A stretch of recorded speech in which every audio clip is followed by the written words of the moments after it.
सुलह हुदैबिया के बाद अरब की फिजा बदलने लगी। 10 साल तक जंग ना करने का मुआहिदा मुसलमानों के लिए गोया एक सांस लेने का मौका था। इस खामोशी ने उन्हें दावत इस्लाम आम करने का वक्त दिया। सहाबा की पाकीज़ा जिंदगी और उनके अंदर आने वाली तब्दीली ने पूरे अरब को हैरान कर दिया। लोग जिस किरदार से मुतासिर होकर इस्लाम के करीब आते गए, उन्हीं दिनों मक्का के 2 बाअसर लोग खालिद बिन वलीद और अमरो बिन आस भी सच्चाई की तलाश में डोलने लगे। खालिद के लिए इस्लाम कबूल करना आसान ना था। उनके वालिद वलीद बिन मुगीरा के बारे में कुरान में सख्त अल्फाज आए थे और अरब मुआशरे में कबीले की इज्जत सबसे बड़ी चीज मानी जाती थी। मगर खालिद ने सब रिश्ते, रवाज और रवायात फलांग कर हक को कबूल कर लिया। इस्लाम फैलता गया तो नबी सल्लल्लाहु अलैहि वसल्लम ने एक सफ़ीर को रोमन सल्तनत की तरफ भेजा। मगर सरहद के करीब मौजूद गस्सानी हुक्मरानों ने सफ़ीर को बेरहमी से कत्ल कर दिया। उस जमाने में सफ़ीर पर हाथ उठाना बराह रास्त जंग का ऐलान तस्वुर किया जाता था और आज भी बैनुल अक़वामी कवानीन में ये संगीन जुर्म है। जब मदीना पहुंचकर ये खबर सुनी गई तो फौरन 3000 मुजाहिद तैयार किए गए। उस वक्त तक मुसलमानों ने कभी इतनी बड़ी तादाद में लश्कर नहीं निकाला था। उधर रोमन सल्तनत दुनिया की 2 बड़ी ताकतों में से एक थी, बिल्कुल जैसे आज की सुपर पावर्स होती हैं।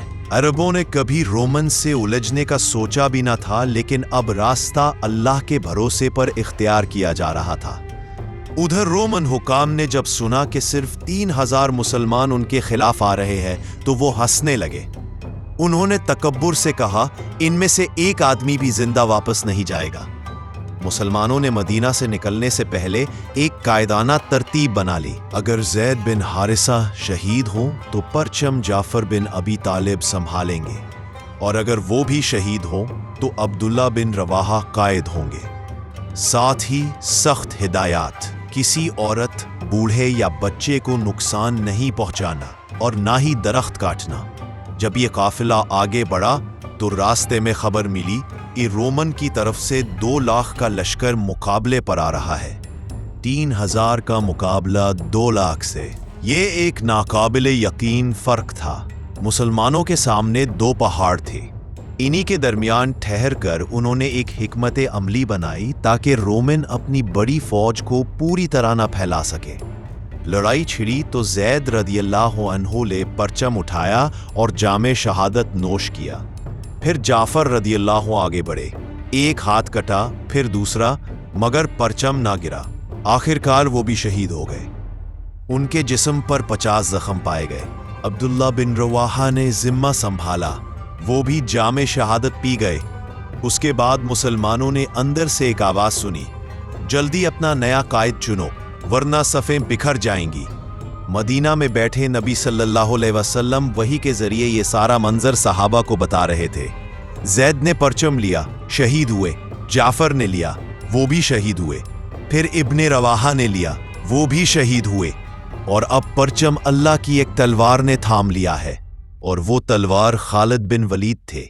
उस वक्त तक वो आम सिपाही की तरह लड़ रहे थे और लड़ते लड़ते 9 तलवारें तोड़ चुके थे। खालिद ने जंग का नक्शा समझा। रोमन को शिकस्त देना मुमकिन ना था, मगर अगर मुसलमान पीछे हट जाएं तो रोमन मदीना पर हमले की जुर्रत कर सकते थे। लिहाजा खालिद ने ऐसा हरबा अपनाया जो अस्करी तारीख में आज भी मिसाल है। रात को उन्होंने पूरी फौज की सफ़ें बदल दी, अगले पीछे दाएं बाएं, ताकि रोमन को लगे कि ताज़ा कौमक आ गई है। सुबह धुआं उठा, ड्रम बजे और रोमन को वहम हुआ कि मदीना से एक नई फौज आ पहुंची है। मुसलमान बावकार तरीके से मुनज़्ज़म पीछे हटते गए। रोमन ने सोचा ये हमें सहरा में खींचकर घेरना चाहते हैं, इसलिए उन्होंने पीछा न किया। यूं मुसलमान महफूज वापस पहुंच गए।